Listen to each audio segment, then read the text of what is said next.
What is up, podheads? Back with another installment of your weekly nerdery with the Potty Slay podcast. My name is Tony. I'm joined by Anthony, and I always ask you how you doing. So how you doing, man? I'm good. I was thinking I'm a nerdery correspondent, weekly nerdery correspondent. How am I doing? I'm inspired. Yeah. Maybe leaving this one the most inspired. Just someone that, and you've clicked on it, you know, we chatted with Frankzummo today. But some people just, I think, were born to do something, and they have a calling and a passion, and they take a craft very seriously, and it's contagious. And I don't know, I'm smiling. I don't think this video will come out, but I'm smiling right now, and it's I'm really glad this conversation with Frank happened today. Are you inspired? Where are you at? I'm stoked, man. I mean, when it was pitched to us by Becky at Big Picture Media, shout out Big Picture Media, it was really exciting for us to get something like this. And I said it to Frank, I don't know if we recorded it or not, but towards the end, like, we don't often get to talk this stuff. So being able to talk about the school rock and to talk about the mental health stuff for teens and kids surrounding music was really a breath of fresh air and a good thing, and something that more people should know happens. And we're really stoked that Frank was able to come on and tell us all about it and what, you know, his kind of world is when it comes to that stuff, and how he handles, you know, the mental health aspect of being a pretty big time touring musician and somebody who's involved in a lot of different things.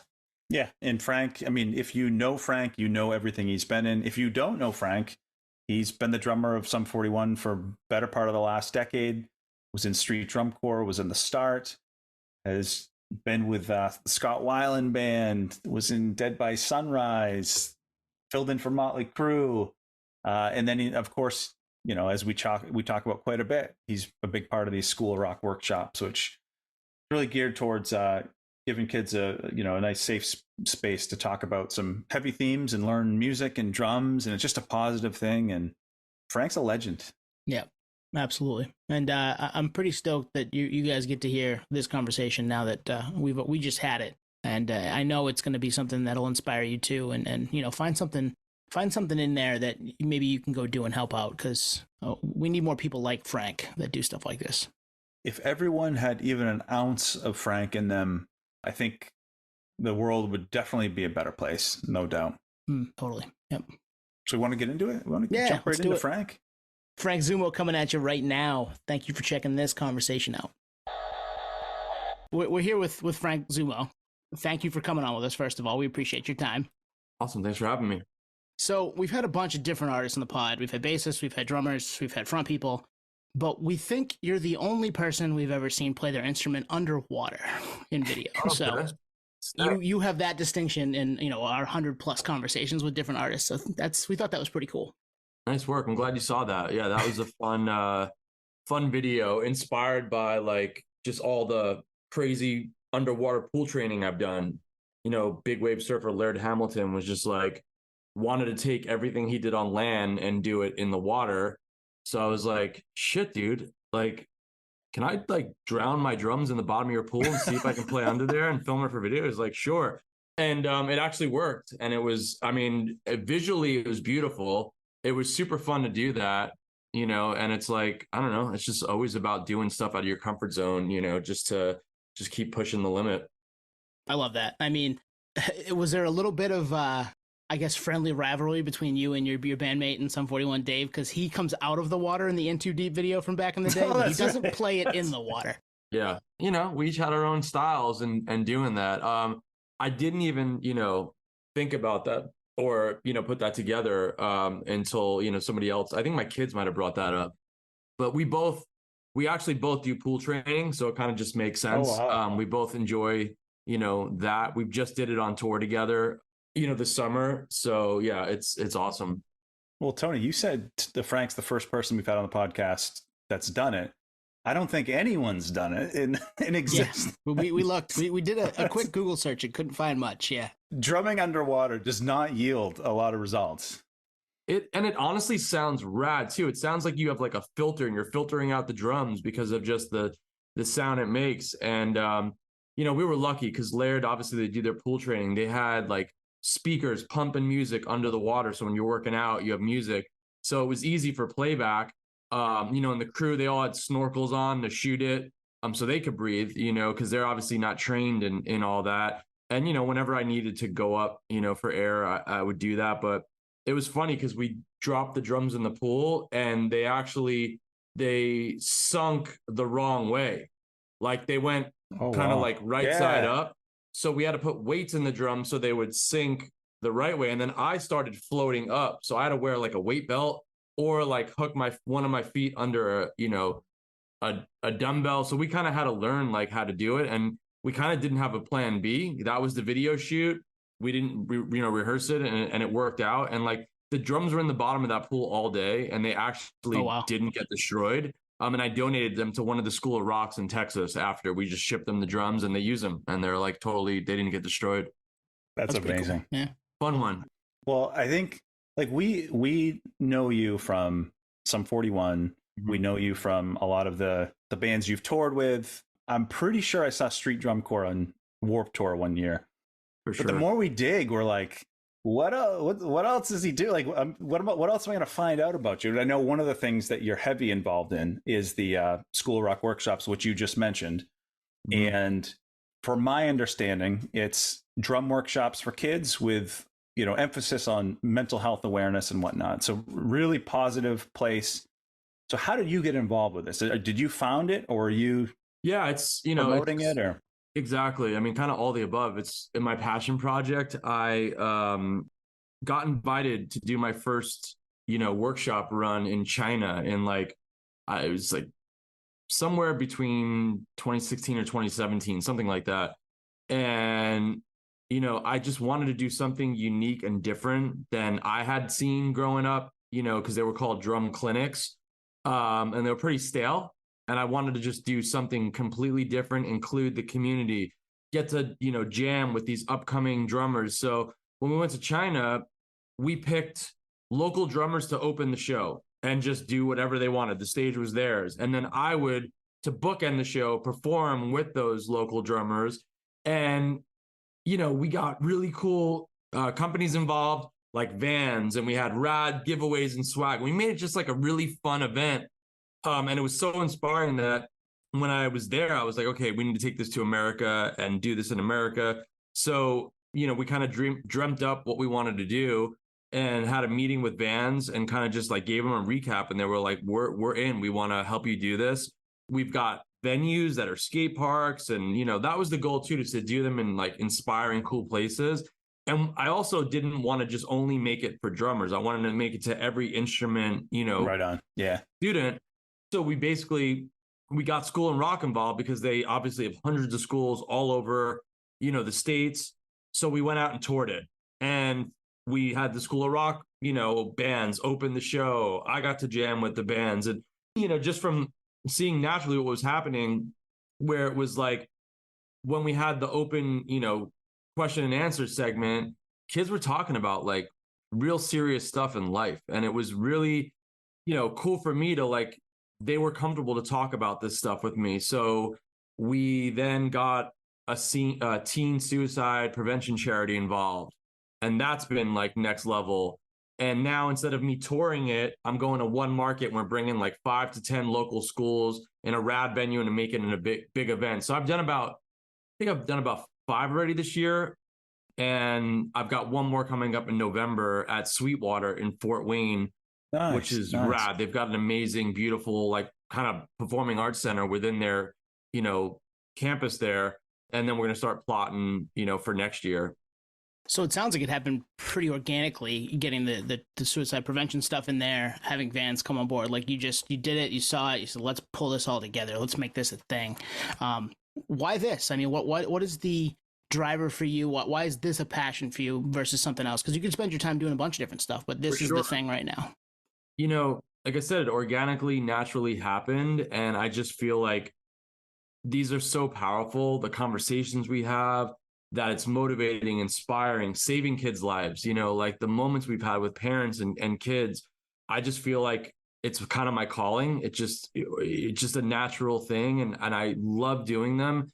And I didn't have any of this stuff coming up. And I just kind of feel like it's my kind of duty that I want to, it's a passion. It's just getting bigger and bigger. and I just kind of want to use my spotlight when I have all these eyes on me to do something like this. That to me is so much greater than like just, I don't know, writing a check for a charity and that's it. And you don't really know what happens or seeing it through. This, I'm like, I'm involved in every, aspect of it. And it's so incredible and powerful, and it's just needed, especially in the pandemic. I went out and did these at the schools. Like, we didn't do the big open events like we had done. I was going straight up to the schools in their School of Rock classroom, music room, and we would just sit on the floor and we would talk and we would jam. And it was very, there was no, and that's the thing too. I don't have any like script. We kind of have like a program of how the event goes, kind of like your set list, but the kids kind of dictate where it goes because of the conversation. And like, that's my whole thing, is like, I can't plan anything, because if I go in there and it's a script, kids are just going to see through that, and it's just not going to come off the way that we have. And, I'm a father too. And it's like, kids and everything kids go through these days, the online bullying, it's a pretty toxic place. And, if there's anything I can do to just like steer these kids, and, like when we do press, I'll bring these kids on the morning news, and they're a rock star, and it's amazing. In their town. It's just rad stuff that opportunities I didn't have, things I wasn't involved in. So it's just become just this rad passion, project. And it's just so cool to see how far it's come in a very short time. I love that you said that, like nothing existed when you were younger. So you saw maybe an opening, we'll call it. But think about, Tony, we did band. Think about when you were 10 in the mid 90s and there was a music workshop. In my head, it would have been, well, there's going to be this like drill sergeant instructor. We're going to go through scales and stuff, really rigid, really stiff, whole different ball game. This is completely different than that. So I can understand why kids would be excited about it. And I think you're the perfect guy for it. Just listening to you in interviews, just seeing you on stage, it's infectious. And I think, this was a calling. This is cool. Absolutely. It's so fun. It's just, these kids are just so fired up, and, it's just the funnest event that we have. We just did one in Chicago at the House of Bands. I was on tour with some, and I literally got off stage, drove a couple hours, did it, drove back to tour. And it was like so awesome. Wow. In this rad skate park venue, and it's like, just, I didn't have these opportunities to play these rad venues, or, to get to perform with my heroes and stuff like that. And with School of Rock, it makes sense, because the kids, they play some 41 songs in their gigs that they do and things. And we've just got such a great relationship. And there's just so many of these schools. And then like when I go to Sweetwater, they've got their own, they call it the Academy. That's their school, where it's from kids to adults. And we're going to do some different things that I've never done before, because this is a different kind of event, which is cool for me. Like, there's things I'm going to do that is going to be out of my comfort zone, and all that. And that's just kind of what it's about. And I'm just hoping, I can take these even further than just, America. Obviously I did China a while ago, and like, that was another one with the language barrier, just to see the connection and like it just kind of clicking. And that's just the beautiful thing about music. It's just such a therapeutic, saving thing that even without speaking, it just has that effect, Totally. And it's a cool, like Anthony said, it's a cool thing that I wish we could have seen something like that when we were kids. How old are the kids typically? What do they run for ages? I would say like middle school and high school is pretty much the main age of the events we've been doing, let's say this year. But their parents are there, their little brothers and sisters are there, their grandparents are there. So it's kind of just all ages, across the board. But like the kids that are actually performing are middle school, high school. And they brought me out as a special guest for Summerfest this year in Milwaukee. And like, they took over this venue that I played a million times with a million different bands. And literally they had School of Rock kids in every room doing their performances, and they stopped the whole thing for an hour, and everybody filled this room. And I got to basically, they just picked at random kids from different School of Rock house bands to play some songs with me and cover songs. Like we did like hard stuff like Dio and Heart and stuff like that I had to learn, and we all got up there with no sound check. All these kids never played together. And we did it. And it was like we had been rehearsing and playing for weeks. It was awesome. And then like I got to have that big of a room to talk to, and all of that stuff. We did like a big rad team building exercise where I broke the group into 3 sections and we made a beat with stomping and clapping as like one, which was so cool. And that was just amazing to see that many kids there. And these kids are so fired up and like stoked, and just like, I'm kind of like reliving the childhood that I didn't have, because I went to a drum shop, which nothing wrong with it, but it was like, get in this back room, learn your rudiments, and you're out, and then the drum competitions were just like solo, solo, solo. It wasn't me playing with other musicians and stuff. So like to see where it's gone, it's way more inspiring for kids to learn their instruments, but then also be in a band and go play gigs and learn how to be professional and like get in and out with changeovers and all this stuff that like I didn't learn until I was way older in the field. So it's really cool to be a part of that. And like, I just love where we're at in the world, where there's like alternative, different schooling things. Like I went to traditional school and it just wasn't for me, but I didn't know where else to go. Or that was just kind of what you did. Now to see that there's like all this amazing different homeschooling and Montessori styles, like that's what my kids go. And it's like, I go there and I teach music class at their school. And it's so cool to like be fired up about school, because it had a negative effect on me. But now I'm like falling back in love with schooling and learning and music lessons and all that stuff. So it's really cool and inspiring, to be way older now and then like relearning about all this stuff. And it's just cool that my kids, they go to School of Rock, they go to this rad homeschool type place, and just to see like where, all that has gone, it's pretty rad. So my kids have a community garden at their daycare. Your kids have Frankzummo showing up and teaching them. That's amazing. It's fun, man.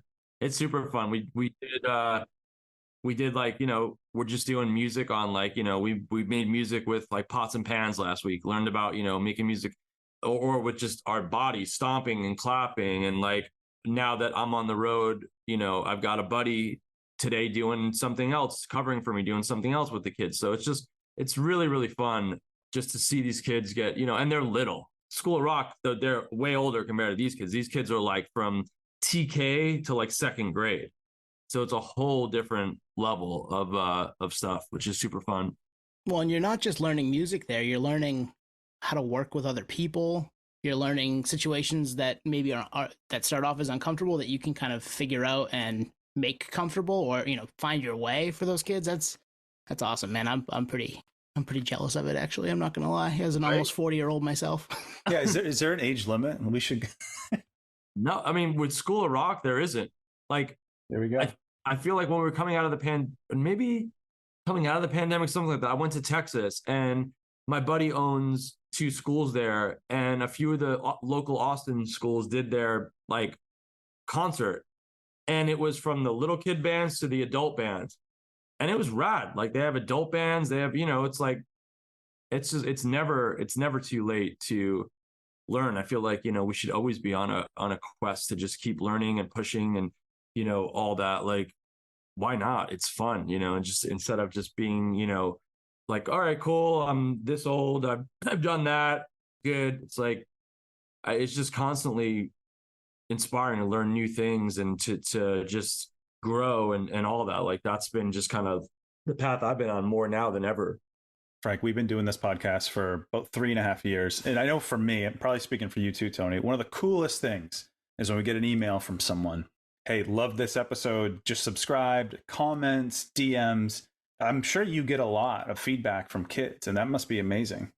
Absolutely. And like, that's the thing I tell the kids, like, I'm available, like I'm, this isn't just like I'm here today and then we don't have a, relationship anymore. It's like, if you want to ask me about advice or check out your music, or you want to come to a show, like whatever it is, like, and it's cool to see, like, there was a kid in Chicago that played, last time I was in Chicago doing this in like 2018 or something, he was like this big. Now he's double the size of me. This kid's giant, and just to see how far they've come musically. Like, I've also taken some drummers on the road that were like YouTube drumming phenomenons that are just like blew up, or, one person that got inspired from the workshop and then they became a a big thing on social media. So we've had these moments, but like the most special moment more than everything is like when the parents come up at the like meet and greet and they're just like in tears because it's like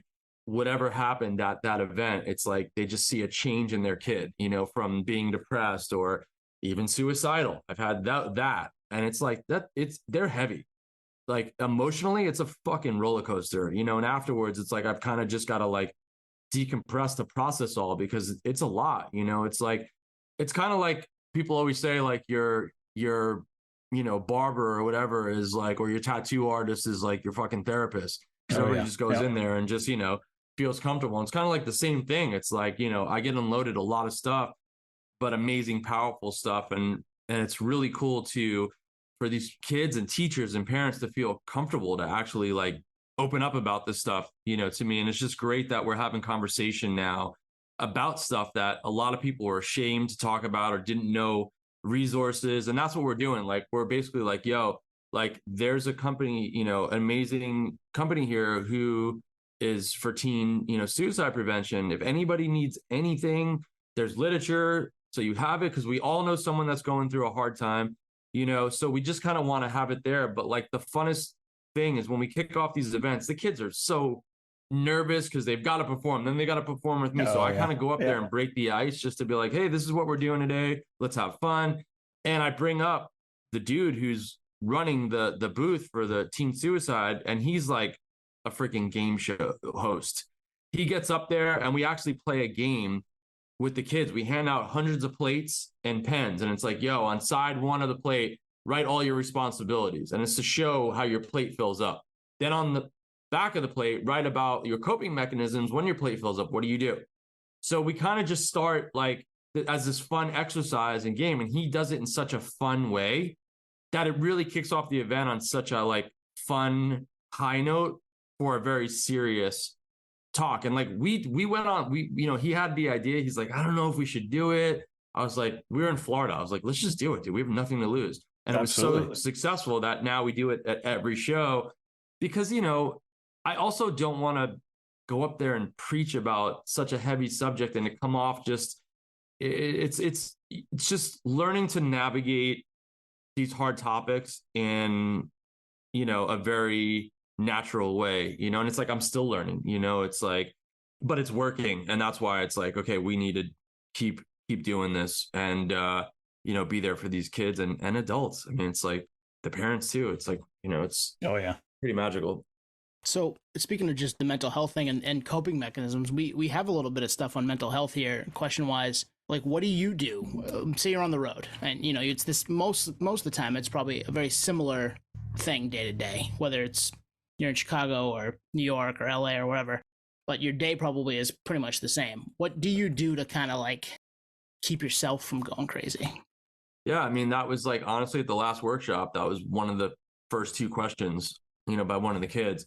And it's like, yeah, touring now, it's funny, it's kind of like vacation for me, because when I'm home, I'm family, dad, like it's, and then I'm like juggling just everything else that's going on. So I'm kind of all over the place. When I'm on tour, I'm kind of just in one place, and that's all I could do. I'm not all in the cycle of madness, but it's like, it definitely, because I have so much going on and I am juggling a lot and just trying to evenly balance that out and all that. Like, yeah, like I'm so in tune, I've learned over the last couple of years, just I'm so in tune with my body. And I know if my plate's getting filled up, it's like, okay, I've got an amazing breath coach / therapist that I can go have a session with, virtually, to talk things out, just to kind of reassess some things and learn some ways to deal with things and whatnot. So I've got that. This last tour, we had someone on our team also was a yoga teacher and did meditation. One day I was like very overwhelmed. I was like, can you come in my room before I start this day? And I leave the hotel. Let's do some meditation and breath work just to kind of clear my head. I've learned how to, use breath work for all of this kind of stuff. So it's just about acknowledging it and then pausing and reevaluating and kind of, dealing with that, instead of just like pushing it down. You know, a lot of people just push stuff down in the basement, and that's the worst thing you can do, because one day that shit's gonna come to a head and it's gonna be bad, you know? So it's like, it's just about acknowledging it, processing it, and learning what, you know, how to.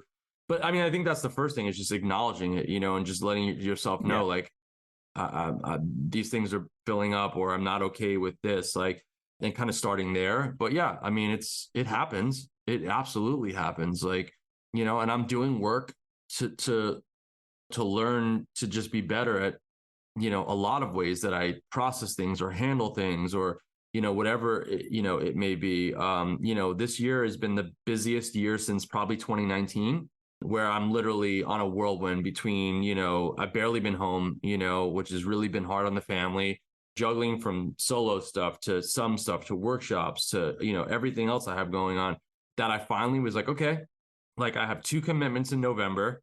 That's it. I'm shutting it down for the rest of the year. I need to be home with the family for the holidays. I need quality family time. Last year, we were on the road until December 21st. So it was like, get home. Wow. Christmas was like right away. And like, you know, with having such young kids, like that whole month leading up to Christmas is really special times. So I'm just like acknowledging that and just taking time for myself, time for my family, because I know once the new year kicks in, I mean, we have an insane final tour cycle and album cycle, with some coming up that's going to be, I'm sure, pretty intense. So it's like, I just want to kind of have this time to just like decompress and have family time before we blast off. I like that you said that the start of it is acknowledgement, you know, acknowledging it and then talking about it, but not just for yourself, but society. And think about, I was thinking back to, I mean, you've been at this for decades now. Think about maybe in the old Warped Tour days, was there anyone talking about yoga on the Warped Tour fairgrounds? Was anyone talking about breathing? You know what I mean? You're saying all these things. I mean, I didn't go on Warped Tour as an attendee, but not as a performer. I can't imagine many people were talking about ways to take care of yourself. It was, hey, let's party. I mean, maybe it just wasn't on my radar. And Right I'm on. sure, you know, Yep. I'm sure the older bands were, you know, on that level. I mean, you know, and whatnot. But yeah, you're right. The time we live in now, it's so great with like, what can we do for our health, for our wellness, like all mental health, including like everything. It's being way more talked about now, which is awesome. But yeah, like when I was young and on those tours and stuff, it was just about playing a great show and then just like celebrating. And you know, you're young, you're full of piss and vinegar and all that. You know, it was just a different time. But like, you know, I think right when I hit 30, it was like, okay, I want to actually learn how to train and work out.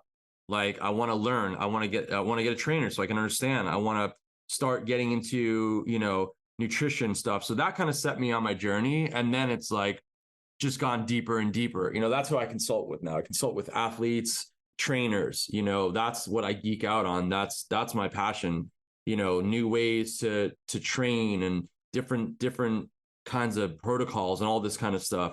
You know, and it's like, that's another thing that like has been the greatest savior as well. You know, for me personally, like I started doing the crazy ice baths and high temperature saunas, and like it's been a game changer in so many ways. For recovery from my body because of what I do to it, but also for the mental part.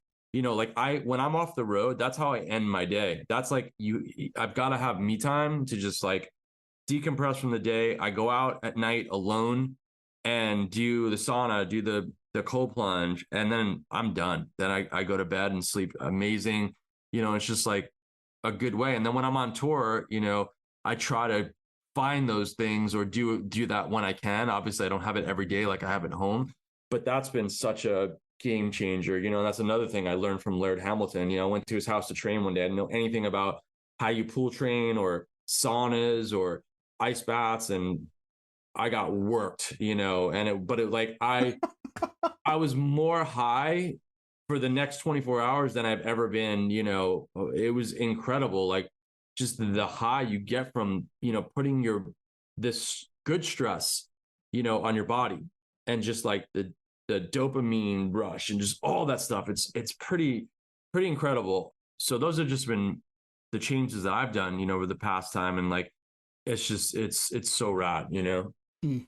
So I mean, you're a notoriously busy guy in a good way. This isn't a bad thing, but you've got something going on more often than not. Do you find yourself? I'm asking for myself because I'm kind of the same way. If I'm not doing something, it's pretty easy to get down in the dumps. So like you have to throw yourself into maybe the Yeah. training Oh, or yeah. the. Is that? Do you notice that with yourself, and that's why you stay busy?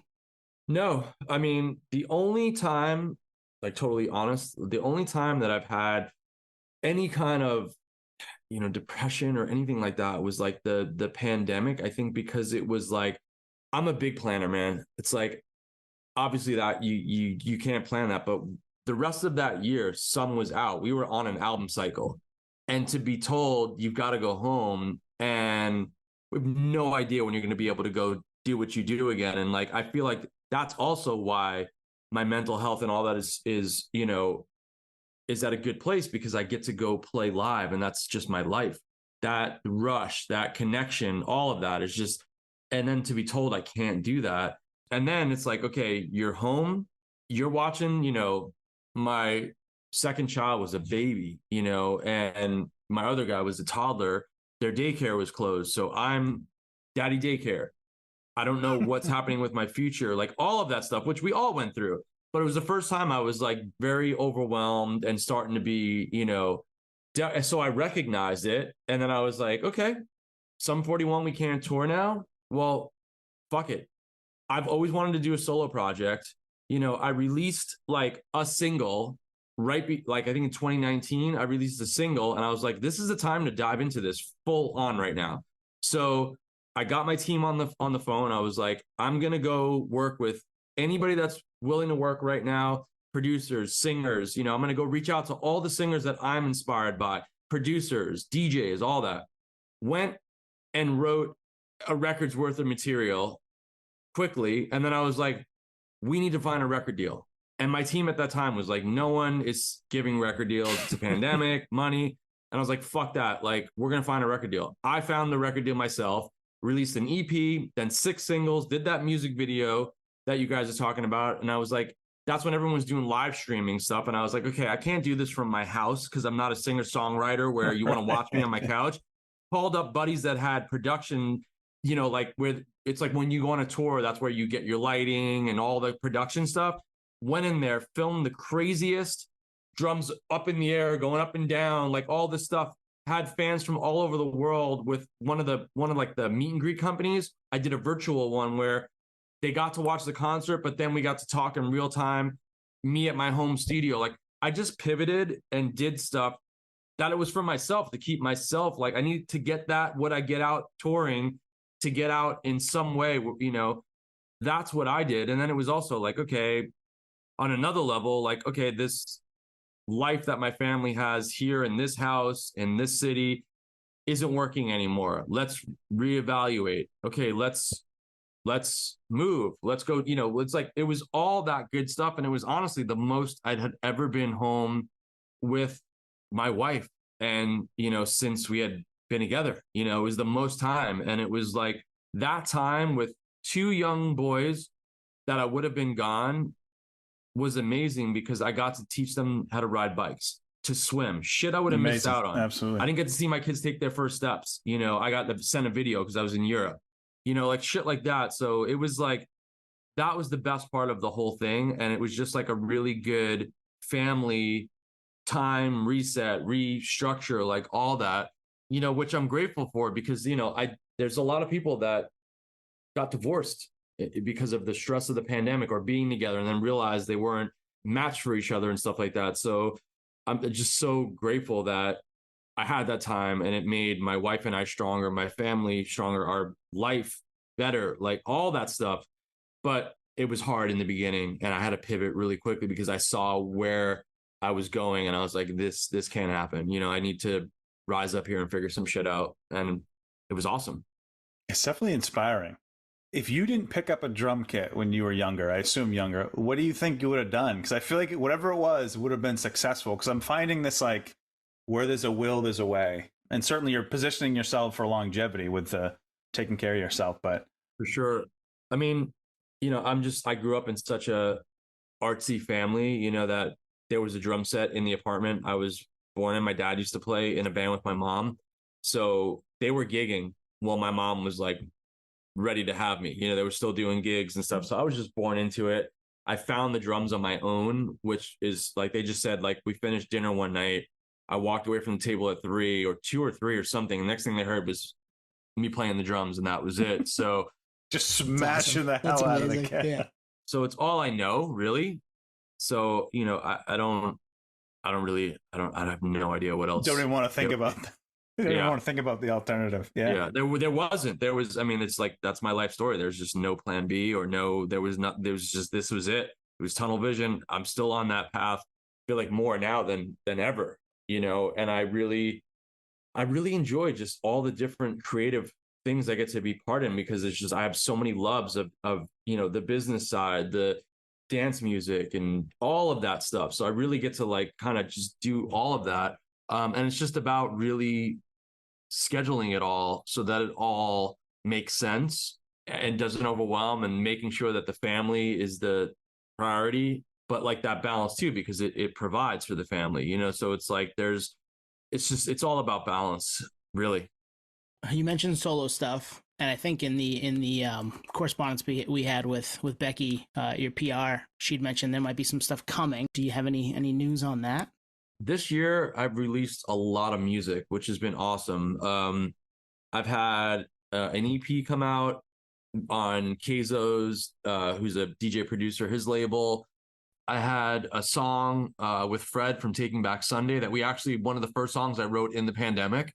And we just wanted to save it for like the right time. And we just felt like this summer, just the vibe, everything. We released it. We played a show together in New York, playing it together, which was magical. And we've got something else special coming up that'll be a surprise, sooner than later, and then I kind of got a friend of mine linked me with 2 different artists, and this girl, Leah Culver, we put out a single recently, and we just played a festival together in Georgia like 2 weeks ago, maybe. And then she had linked me with this dude, Francis Durrell, who's a DJ producer. And after just like talking, we instantly bonded, and then we started doing some virtual sessions, and it was like metal and electronic music, and it was I'm in and rad. We decided it's a band. It's called Gravas. Like, we turned it into a band. We released 2 songs so far, and we're going to debut this live in Salt Lake City on Halloween weekend, and we're working on an EP right now. We're actually working on an EP for that, and I possibly might have one more song come out this year, but I do have a bunch of other finished stuff that we're just finding a home for. But it's like kind of shifting to prioritize this Gravas project, because it's just like, this shit's insane. The music that, the 4 of us, there's a singer, and then there's like 2 multi-instrumentalists, producer DJs. It's just the 4 of us. And we're just trying to like do something completely different for that, EDM kind of market that you're not really seeing. And it just happened so fast and organically, which is like, when that train's going, it's like I just jump on and explore that. So yeah, so there's been a lot of music this year. There was a lot of music in like 20 and 21, not really 22, because some got back out there. And then obviously we've got, tomorrow we're releasing our new Some single. We've got a double record coming out, and it's just, this record's insane. It's just, it was such a long, incredible journey making this record, because we just didn't have time restrictions because it was the pandemic. And to have one side of a record that's pop punk and the other side that's metal is so fun, and it's exciting. That's we haven't done that, the pop punk stuff in a very long time for the fans. And first single will be out tomorrow with a really great music video to go with it and all that. So it's been a really, really fun time, even though it's like the looming kind of, farewell. It's like we're having, I think, more fun than we've ever had, which is pretty amazing and special, because I think it's just like celebration time, go out on top and with a bang, and figure out everything else when we get there. So if you're listening to this, the song is already out, so you've heard it, so as a listener of this podcast, the song's awesome. Cool. We don't know it yet. I mean, we know it's gonna be awesome, but we haven't heard it yet. But that's exciting, because like with the solo stuff, there's kind of the world's your oyster. Like, you can pick who you collaborate with. There's something new every time. With Sum 41, I mean, certainly you guys have expanded your sound, but I'm sure there's maybe some general boundaries. So that must be exciting from a solo front to, you can kind of pick your band members, you can pick the sound. And I don't know, I would think that someone like you, just chatting with you for an hour now, that's right up your alley. Yeah, and like being a drummer, it's like there's no rules, you know. It's like I feel like it's just, as long as it's just obviously with beat driven, you know, it's me performing. It's like it's just, you know, I don't have to stay in a lane, you know. Like, I mean, just looking at the releases this year, it's like they're all over the place, and I love it. You know, it's like I can go play EDM gigs, I can play rock gigs, I can play emo nights. It's like kind of, it fits all in, because at the end of the day, it's me. And it's been really fun also, because it's like, you know, I'm on doing like kind of weekend warrior solo shows now, and it's like some venues can accommodate me to do a hybrid drum DJ set, which is really fun. You know, I get to have multiple drum stations. I'm emceeing, you know, I'm jumping in the crowd. It's like, it's really fun. And then some venues can't accommodate a drum kit, so I'll just DJ. And then if I can, bring a marching snare and have that element, just to have like a live element. And it's been really fun just to like jump between all of this stuff. And like, I just come off of, you know, this summer's Sum 41 tour with Simple Plan and Offspring was a huge success. One of the biggest, you know, tours of the summer, playing to, you know, almost 30,000 people a night. And like literally a week later, I was in Seattle doing my first headlining solo show in this, you know, small room. And I had like 125 people there, and it was fucking awesome. You know, like, I love it. Like, I was blown away that 125 people showed up to see me do this like experimental thing I do. And everybody that was there was just went so hard. And it felt like there was a million people there because of the just energy. And it's cool that my sets and things are bringing that out in people. And it was so fun at just being like a little venue with no production and just like kind of go for it. So that's kind of what I've been doing lately. And it's fun because it's so, I'm out of my comfort zone, because I'm not just behind the drum set with the band. I've got a host. Everyone's looking at just me. Even when I'm up there just drumming, it's like I've got to entertain everybody because they're just looking at me. They can't look at the guitar player, the bass player. So it's been really, really fun, you know. And like, yeah, there's no rules, you know. It's like the song I put out with Fred is like a, you know, a very emo-y kind of, you know, feel good song. And then there's been some banger EDM stuff. There's been some more alt electronic stuff. So it's, I just, whatever comes out. And as long as I'm inspired by it and it feels good, that's all that matters. Like, you know, the fact that it's like, you've got to make music for yourself. I don't sit there and go, what are the people going to like? Because the second you do that, it's just, people could see through that shit. It's just not authentic, you know? So it's like, as long as I love it, and with my name being on it, I'm proud of it, you know, and it represents me. That's all that matters, you know? So it's been fun. It's just a fun, creative thing. And this is all still, you know, coming off of just like my coping mechanism through the dark times of COVID, basically. I mean, it shows me just listening to you talk about it, how adaptable you are, and being that, you know, go with the flow on top of the fact that you have the planner mentality. Like you're able to live in both of those worlds, and you're able to find the thing that kind of keeps you inspired. I know for us, it's doing this week to week and talking to people like you and hearing these stories that keep us inspired. So you filled my bucket on that front today, man. Oh, thank you, man. Yeah. Hell yeah.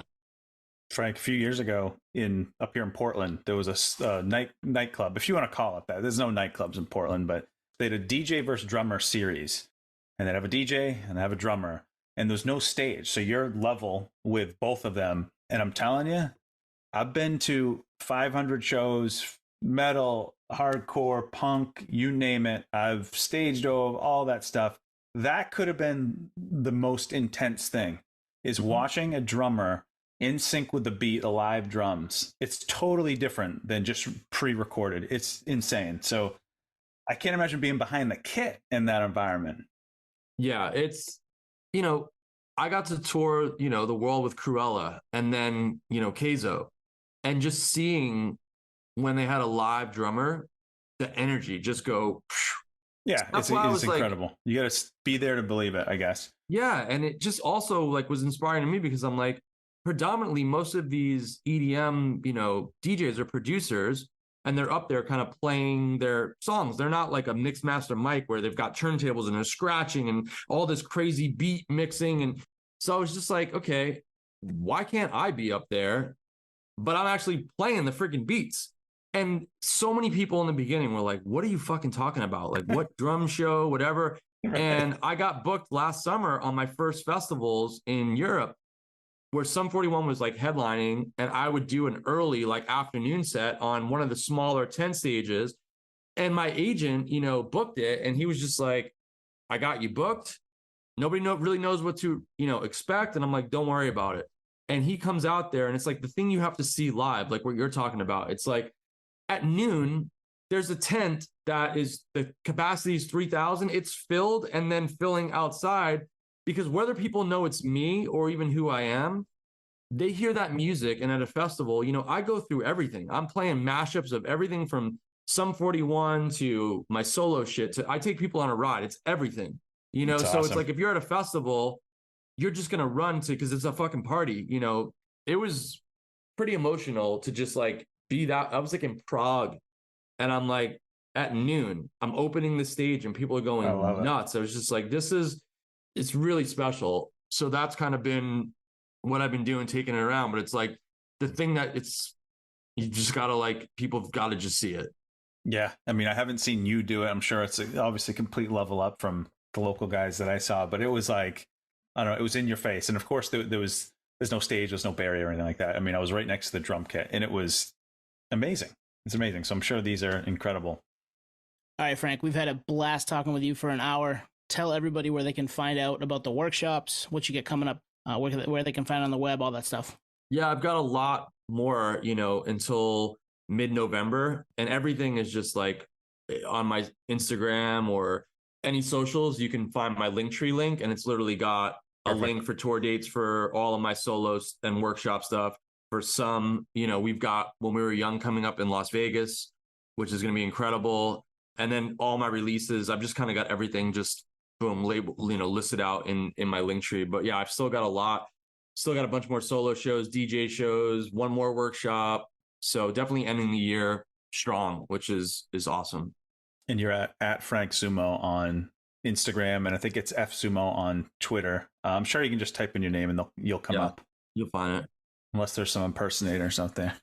There's only one Frankzummo, though. We actually, it's funny enough, I had family members and people sending me, like, you know, some spam fake ones on Instagram. So that just started recently. I'm like, oh great, just report it. Like, I jinxed it. And I love when people like question, like, is this you? It's like, why would I make a second Instagram page? Exactly. Right.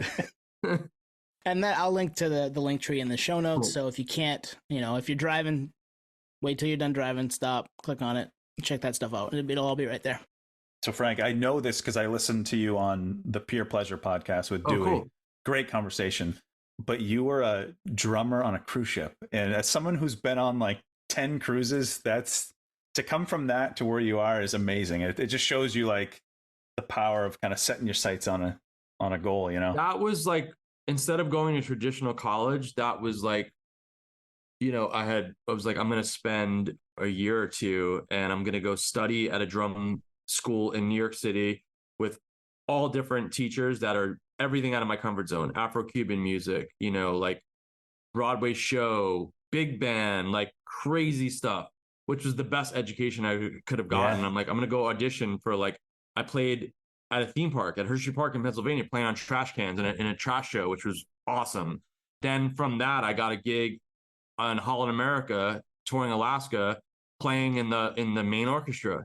You know, I was 21 years old. You know, I did all this stuff instead of going to traditional college, just to kind of well-round myself as a drummer, so I always could work. And it was awesome to be that young and experiencing all this stuff and having those. I feel like all that stuff, you know, it's still with me. Like all these crazy Afro-Cuban rhythms I learned from this teacher that I studied with, like that stuff still comes out. And it was just so great to have that, you know, those experiences and all that. I was talking about this yesterday. Like I walked away from a full college scholarship to go do all this stuff, which for me was just made way more sense. And my parents supported it. And it was just a really cool time to kind of just well-round myself. I'd say it's worked out for you. Yeah. I think it's still working out. Yeah, I mean, yeah, hell yeah, man. Hell yeah. I get to play shows. The friggin' the lights and the water still on in the house, so I guess it's working. It's working out. It's working out all right. Yeah. Yeah, playing drums underwater to playing drums on the water to playing drums underwater. Right there. There we go. That's a great way to end it. Frank, thank you, my friend. This was awesome. Really enjoyed this. Same. Thanks, Frank. Thank you for listening to Podio Slave. We are at Podio Slave on Twitter, Instagram, TikTok, all of the places that you can find us on social media. Facebook, Podio Slave Podcast. YouTube, Podio Slave Podcast there. Email us at podioslavepodcast@gmail.com. And hey, if you want to become a supporter, click on the link at the bottom of the episode and give us $1, give us $5. It keeps the lights on, keeps us going. We really appreciate that stuff. Thank you.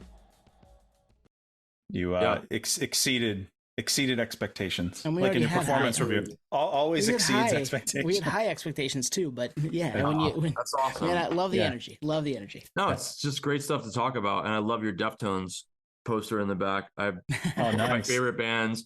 Got to Street Drum Corps. We got to do Taste of Chaos tour with them, and Chino fell in love with our band, and we got to play. I think it was RX Queen or something. Ooh, nice. Every night with them, and then we started. Then it turned into stay on stage. We're gonna play Head Up, and it was like brutal. We had our trash cans and oil drums, and Chino slamming his mic on our barrels, and like epic. And the funnest dudes to hang out with. Like I still talk to Abe. Great dudes, great band. And I think I read something yesterday that they've got like a new record dropping. They're working on one. Yeah, we saw that too. Awesome. Yeah, huge fans of Deftones here in this camp.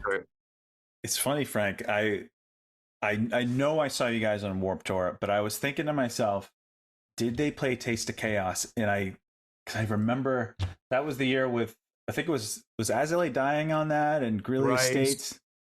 Was it that year? I mean, it was heavy hitters, and we played in between Thrice and Deftones every night. Oh, that's a good spot. Which was insane. That was a rad tour. That was all like Canada and America arenas. It's wild.